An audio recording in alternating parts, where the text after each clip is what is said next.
شرعی مسائل جاننے کے لیے تراب ایجوکیشنل سسٹم کے چینل کو سبسکرائب کیجیے۔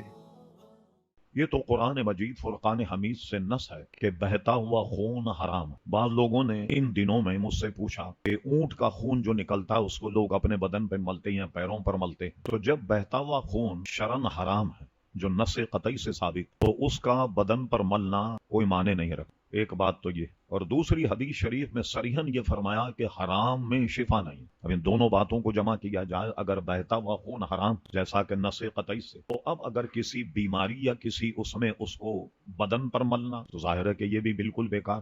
بعض جگہ آپ نے دیکھا ہوگا کہ جب یہ طے ہے کہ بہتا ہوا خون حرام، بعض حضرات اپنے مکان کی تعمیر میں یا کوئی پروجیکٹ شروع کرتے ہیں، اس کی تعمیر کرتے وقت بنیاد میں بکرا ذبح کر کے اس کا خون ڈالتے ہیں۔ کوئی عقل مند کوئی حرام چیز بنیاد میں ڈال کر کے بنیاد رکھے گا؟ ہاں، یہ بات ہے کہ کوئی پروجیکٹ بن رہا ہو، کوئی مکان بن رہا ہو، تو گائے یا بکرا اپنی حیثیت کے مطابق ذبح کر کے اس کو صدقہ کیا جائے کہ اللہ تبارک و تعالی صدقے کے عوض اس میں رہنے والوں کو، یا جو مکان بن رہا ہے اس میں کوئی رکاوٹیں ہوں تو اللہ تعالی تبارک و تعالی اس صدقے کی وجہ سے ان سب کا ازالہ فرمائے۔ لیکن بکرے کا خون بنیاد میں ڈالنا یہ صحیح۔ اس کے علاوہ ایک بات اور ہے کہ کوئی حرام چیز، کوئی طبیب یہ کہے کہ اس کے استعمال سے فلاں بیماری میں افاقہ ہو جائے گا، اس میں علماء نے یہ قید لگائی کہ وہ طبیب غیر فاسق متقی پرہیزگار، اس کا یہ تجربہ ہو کہ یہ خون بہتا ہوا، اگر مشہور یہ ہے کہ جو مفلوج علاقہ جس پہ فالج ہو جائے، کبوتر کا خون ملا جاتا ہے کہ اس کے ملنے سے اس میں افاقہ ہو، لیکن وہ بھی طبیب متقی پرہیزگار اگر کہے تو اس کی بات مان لی جائے گی۔ اس میں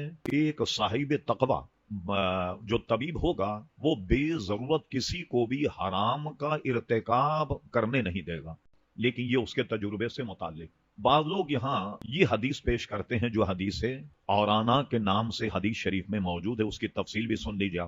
ہوا یہ کہ کچھ قبیلے کے لوگ حضور علیہ السلام کے پاس آئے، ان کو ایک بہت بری قسم کی بیماری تھی، حضور کے ہاتھ پر اسلام لے آئے اور اپنی بیماری کا انہوں نے ذکر کیا، تو حضور علیہ السلام نے ان کو جنگل میں ہی ٹھہرایا اور کچھ ان کی خدمت کے لیے صحابہ کرام علیہم رضوان کو لگا دیا کہ تم ان کی خدمت کرو، اور ان سے کہا کہ ان کو اونٹ کا پیشاب پلاؤ۔ یہ حضور نے فرما دیا، ان کو اونٹ کا پیشاب پلایا گیا اور وہ صحیح ہو گئے۔ صحیح ہونے کے بعد انہوں نے کیا حرکت کی؟ یہ جو غیر مسلم ہیں، عیسائی یہودی، خصوصاً آج اپنے آپ کو مسلمان کہلانے والے پرویزی جو اپنے آپ کو اہل قرآن کہلاتے ہیں، اور نقاد قسم کے لوگوں نے یہ کہا کہ دیکھیے حضور علیہ الصلوۃ والسلام نے ایک گروہ کے ساتھ میں ایسا ظالمانہ کام کیا معاذ اللہ کہ کچھ لوگوں کو حضور نے سزا دی۔ سزا اس طرح دی کہ ان کے کان کاٹ دیے اور کانوں میں لوہے کے گرم سریے گھسیڑے اور ان کی آنکھوں میں گرم سریے ڈالے تاکہ ان کے آنکھیں ٹوٹ جائیں، ان کے ہاتھ کٹوا دیے۔ بتائیے اتنا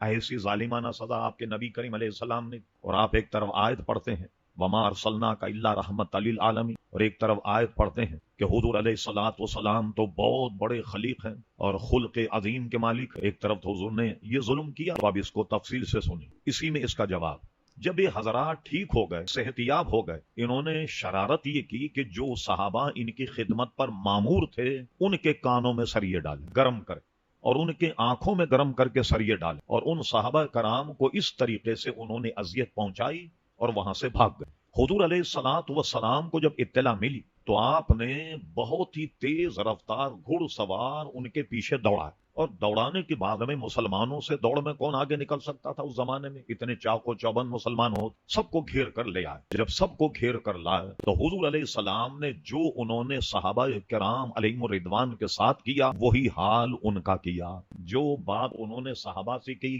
سریے گرم کروائے، ان کے کانوں میں گھسیڑے، ان کے آنکھوں میں گھسیڑے، تو حضور علیہ السلام نے یہ سزا خود نہیں دی بلکہ انہوں نے یہ حرکت صحابہ کرام علیہم رضوان سے کی، وہی سزا حضور علیہ الصلوۃ والسلام نے دی۔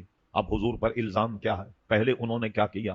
ایک تو یہ کہ حضور علیہ السلام نے اپنے نور نبوت سے یہ دیکھ لیا تھا کہ یہ بناوٹی ایمان لائیں، لیکن ان کو فرمایا کہ ٹھیک ہے تمہارا علاج ہوگا، اس لیے ان کو اونٹ کا پیشاب پلایا۔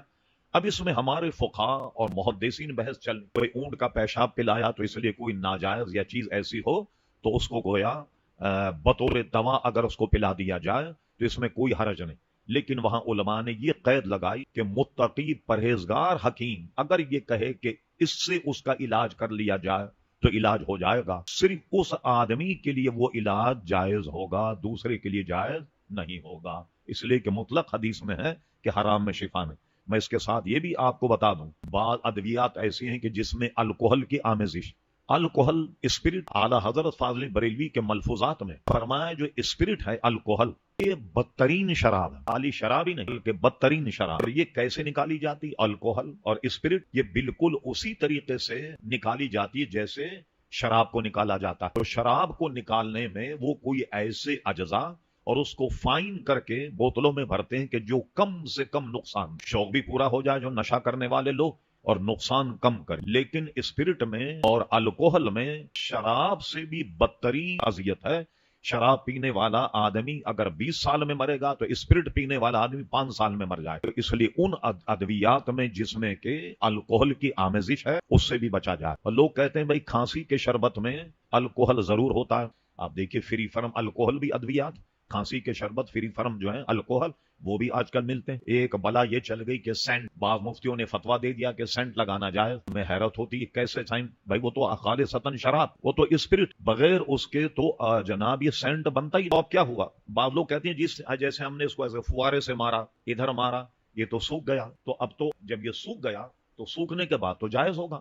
کیا سوکھنے سے کوئی چیز جائز ہو جاتی؟ بچہ اگر آپ کے گود میں پیشاب کر دے اور کپڑا سوکھ جائے, کیا صاف ہو جائے گا کپڑا جب تک کہ اس کو دھوئیں گے نہیں؟ سوکھنے سے جو چیز پاک ہوتی ہے وہ زمین. زمین پر اگر گندا پانی گر جائے اور اس کے بعد سورج کی کرنیں اس پر پڑیں اور زمین اگر سوکھ گئی تو سوکھی ہوئی زمین پاک ہے, اس کو دھونے کی ضرورت نہیں. ورنہ ہر غلیظ کپڑے کو دھوپ میں سکھا دیں, کہیں گے صاحب لیجیے غلاظت تو سوکھ گئی پاک ہے, تو ایسا ہرگز نہیں. تو اس لیے وہ عطر اور وہ سینٹ جس میں الکوہل کی آمیزش ہے اس کو لگانے سے کپڑا بھی ناپاک ہو جائے اور نماز بھی فاسد ہو جائے گی. اب دیکھیے بہت سے ہمارے حضرات, آج کل مصیبت تو یہ ہے کہ 20 18 سال کی عمریں ہیں, لوگ اپنے آگے مفتی لکھ دیتے. ارے بھائی 18-20 سال میں تو مفتی کی تربیت ہوتی. اعلیٰ حضرت فاضل بریلوی فرماتے ہیں 8 سال تک میں فتویٰ لکھتا رہا اور میرے والد گرامی نگرانی کرتے رہے کہ بغیر مجھے بتائے فتویٰ جاری مت کرنا. ایک مرتبہ میں 8 صفحے کا بہترین فتویٰ لکھ کر گیا اور میرے والد گرامی نے اس پر کراس لگا دیا, فرمایا یہ صحیح نہیں, دوسرا لکھ کر کے لا. 8 برس کے بعد میرے والد مطمئن ہو گئے.